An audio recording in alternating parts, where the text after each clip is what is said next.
and Worth London, as well as many others. The exhibition concentrates on the so-called Golden Age of Couture between 1947 and 1957, when the combination of unrestrained style and craftsmanship turned these couturiers into world-famous names. I think the secret of Dior's success in the post-war period was that he was very familiar with the fashion industry. He'd worked for other major fashion houses before, Piaget and Lalonde. So when he launched his new house in 1947, he knew exactly what he was doing. He was also very aware that everybody was fed up with wartime fashions, and so he created what Carmel Snow nicknamed the New Look. And this was a tremendously romantic look that appealed to women all over the world. There are several pieces on display by London-based couturiers such as Norman Hartnell and Hardy Amies. What was very interesting about London couture in the 1950s, as opposed to Parisian couture, was that the London designers focused on practical, wearable designs. Tailoring was a great speciality. In fact, the tailors were so skilled in London that the Parisians sent their tailors over to see how it was done. 60 years after the launch of Dior's New Look couture house, the market for haute couture is certainly much smaller. Still today, designers including British couturier John Galliano for Christian Dior continue to produce exquisitely detailed pieces, keeping the traditional skills of the couturier alive for a more modern clientele. Perhaps no one personifies elegance and timeless beauty more than the film star Audrey Hepburn. Born to an English father and a Dutch mother who was a former baroness, Hepburn has won Academy, Grammy, Emmy and Tony Awards for her stage and screen work. She also received the Presidential Medal of Freedom for her charity work. Hepburn is often considered to be one of the most beautiful women of all time. In the 1950s, she was not only one of the biggest film stars, but her elfin appearance and sense of chic was very influential in fashion at the time. Recently, the dress that Hepburn wore in one of her most famous roles as Holly Golightly in Breakfast at Tiffany's came up for auction. Hepburn said she found playing the eccentric Manhattan socialite hard, as she was an introvert and Holly Golightly an extrovert. The distinctive black dress perfectly suited the gammon figure of Hepburn and became a silhouette much admired and copied. It was made for her by Hubert de Givenchy. It's one of 3 known to still exist, and we're very, very, very lucky to have it. And it's being sold for charity, which is the City of Joy Aid, which helps orphans and the homeless in India. Hepburn died in 1993, but through the purchase of this special dress, admirers can buy a tiny piece of a legend. Coming up, timeless luxury on the runway in haute couture classics. Coco Chanel and Christian Dior are towering figures of 20th century fashion, and the timeless luxury that they created influenced all modern designers. One of the most glamorous women of her time, Chanel was born in a poorhouse. She opened her first shop in Paris in 1913 and became so influential, she was named in Time magazine's 100 most influential people of the 20th century. German designer Karl Lagerfeld has designed for Chanel since 1983, and his designs continue the pursuit of expensive simplicity that Coco began decades earlier. At his most recent show, Lagerfeld outlined his particular attitude to the design of luxury. Chanel tweed is all hand-woven on small looms and it's very, very expensive. But I like the idea to treat something that expensive like something inexpensive, like jeans, because I never use the word cheap, and to have an attitude with luxury as if luxury was not expensive. Lagerfeld's latest project has been to commission 20 leading contemporary artists to create works of art based on Chanel's iconic quilted handbag. The mobile art exhibition will tour for 2 years. Recently, Chanel diamonds took centre stage in the Plaza Hotel in New York City. where celebrities, socialites and models gathered to celebrate the US debut of 20 one-of-a-kind diamond pieces from the Chanel archives. The black and white gala was held in homage to Chanel's signature colours, and Truman Capote's legendary black and white ball held in the same location in 1966. Christian Dior began a revolution in dress called the New Look, with luxurious arrangements of fabric that broke with the lean and boxy designs of post-World War II.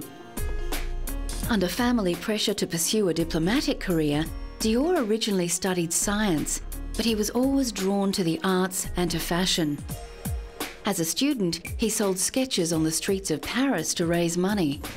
The timeless qualities of his beautiful designs were recently celebrated in an exhibition at Berlin's Culture Forum. 180 exhibits showcased the life work of Dior, who died tragically at age 52. Included in the exhibit was the famous black swan dress, which German diva Marlene Dietrich once wore.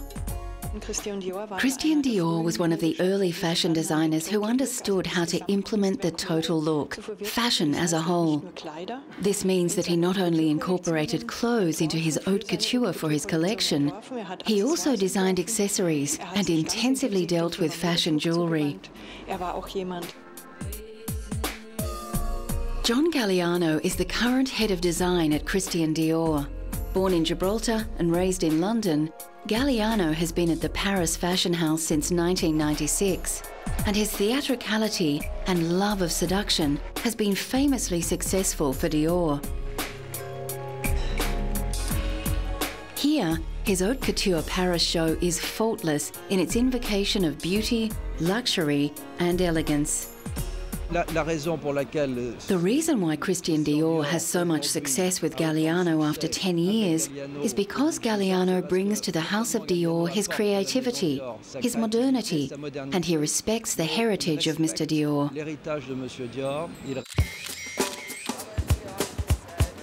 A master of haute couture, Giorgio Armani follows in the footsteps of Chanel, with his timeless tailored designs redefining what is feminine and what is masculine. Italian-born Armani began as a designer in well-known fashion house Nino Cerruti Jimenez, before beginning his own label in 1974. In 1975, he introduced women's wear, and his simple, clean lines became instant classics, making him the richest and most successful Italian designer ever. Very, very elegant. His style doesn't shriek, it whispers. And I think when people are wearing his clothes, the clothes don't wear them. They feel very elegant, they always feel perfectly dressed for any occasion, and I think they feel comfortable. At a retrospective in the Royal Academy of Arts in London, the timeless quality of Armani's designs is more than apparent. If you bought sort of a navy or a beige or a black Armani trouser suit, you'd probably still be wearing it in 10 or 15 years. I mean, you may change the t-shirt or whatever you put underneath it, but essentially the trouser suit or the skirt suit would really last almost a lifetime. In 2003, Armani was honoured in Beverly Hills with the inaugural Rodeo Drive Walk of Style Award, a fitting tribute to a man who has shaped public taste. A who's who of Hollywood celebrities walked the red carpet to celebrate a man who has changed the way the world dresses. Well, I think he's sort of been the arbiter of taste for the last at least 25 years. He's managed to transform a lot of women who didn't know what the hell to wear into a lot of women who look great. Sophia Loren, who is rarely seen in public, made an exception for Armani, who is a close friend. Giorgio Armani is unique. After his huge success with the film American Gigolo, where he dressed the sex symbol Richard Gere, Armani became the preferred courtier for a long list of Hollywood stars. These include Jodie Foster, Michelle Pfeiffer, Julia Roberts, Robert De Niro, George Clooney, and Samuel L. Jackson, who remembers his first Armani purchase. I actually bought a sweater, and it was one of those feelings of success for me, you know, because I've been going by the store and kind of looking at stuff, and one day I finally was able to just walk in there and buy this sweater that I'd coveted for a while. And, you know, it was a feeling of having made it, you know, that I didn't feel bad about buying it, and I was overjoyed that I could afford it. And once I got home and put it on, you know, it was kind of like dancing around in the mirror, looking at myself in it and feeling, yes, I own Armani. Recently, Armani brought his uber chic to Japan, where he opened a high-rise flagship store in Tokyo. Armani's understated elegance and palette of blacks and beiges is expected to fit extremely well with typically restrained Japanese taste. The Hollywood stars that I think look cool usually are wearing Armani. So for me, it's a way to boost my self-image. Coming up, the man and the cars that exemplifies timeless luxury.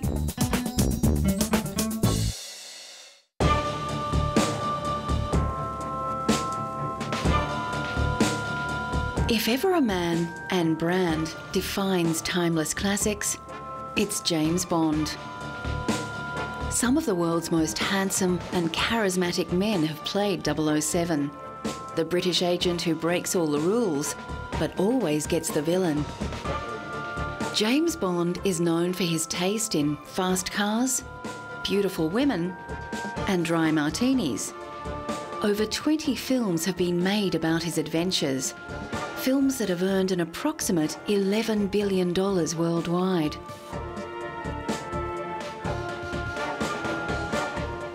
Recently, Sean Connery, considered by many to be the definitive Bond, received the 34th American Film Institute Life Achievement Award in honour of his acting work. Connery starred in 7 Bond films, but originally Ian Fleming, the creator of the James Bond series, was unwilling to cast Connery, considering him too unrefined. A female friend of Fleming's begged to differ, persuading him that Connery had that something special, and the rest is history. Fellow actors and stars lined up to pay tribute to the actor who defined Bond cool. He's my father, my mentor, my inspiration. Great man, wonderful occasion. I'm delighted to be here to honor him. And Sean Connery was filming in Vegas, and he came to see my show. So he knocked the dressing room door, and this bodyguard that I had, he looked up and he says, "Yes, Mr. Connery, what can I do for you?" You know what I mean? Like, but, you know. So Sean went and lifted him up, my bodyguard, and just placed him over to the right, to the left, his left-hand side, and just walked in. The current James Bond is the British actor Daniel Craig. Craig is the 6th actor to play Bond, after Connery, George Lazenby, Roger Moore, Timothy Dalton, and most recently, Pierce Brosnan. Craig breaks the mould for James Bond because he's the first blonde, but his masculine charisma more than qualifies him for the part. Craig's first Bond film, Casino Royale, returns to the very first Ian Fleming book, which details how the secret agent became the ruthless James Bond. I can tell you about this movie, and I'm not going to compare it to any other Bond movie, but this is a new departure, and there is a lot of new things, but a lot of the Bond themes that are still in this. It has to be, because we're making a James Bond movie. But wait and see. Many men and women fantasise about a life filled with luxury and adventure, and an exhibition of 007 memorabilia assembled at London's Science Museum offers the public a chance to make that wish come just a little bit true.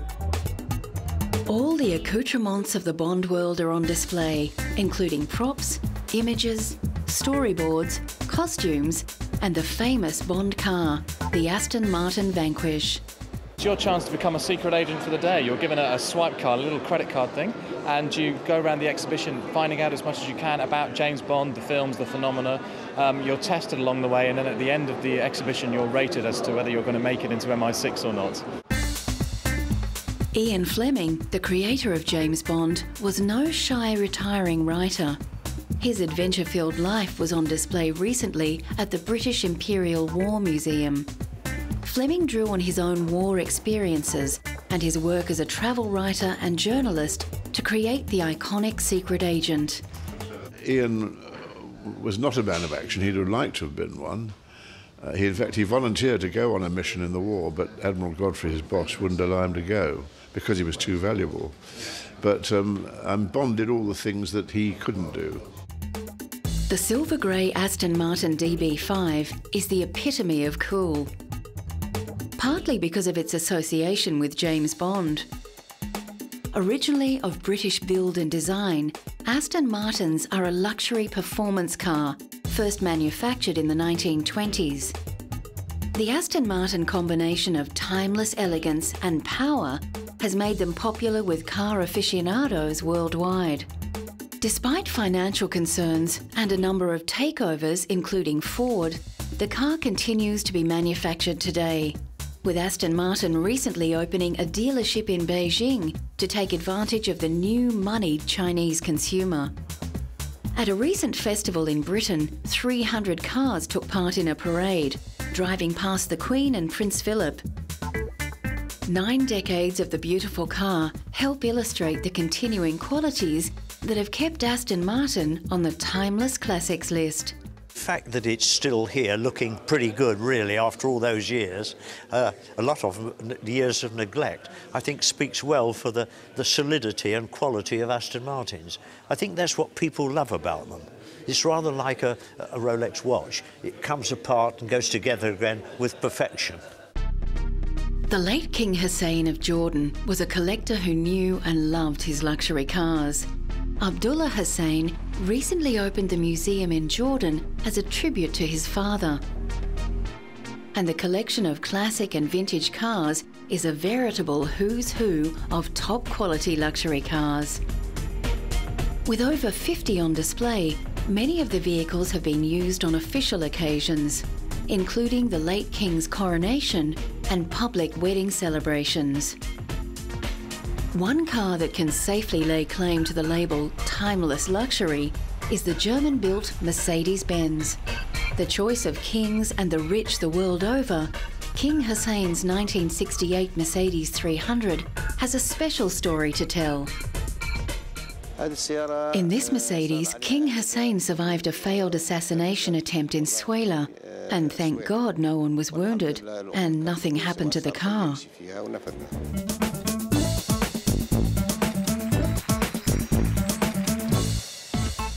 One of the hallmarks of a timeless luxury is that it both maintains its classic features and keeps pace with the modern world. Mercedes are prized for their design elegance and on-road performance. But Mercedes-Benz has also introduced many safety and technological innovations that have been incorporated into other cars. The average American now spends 17 hours a week in their car. So for those who can afford it, a stylish and comfortable drive is only the beginning. For Mercedes-Benz, electronic gadgets help differentiate their brand. GPS navigation has been standard in Mercedes since the early 1990s. And Bluetooth connectivity has been in the C-Class Mercedes since 2007. As for music selection, it's goodbye to the old CD player.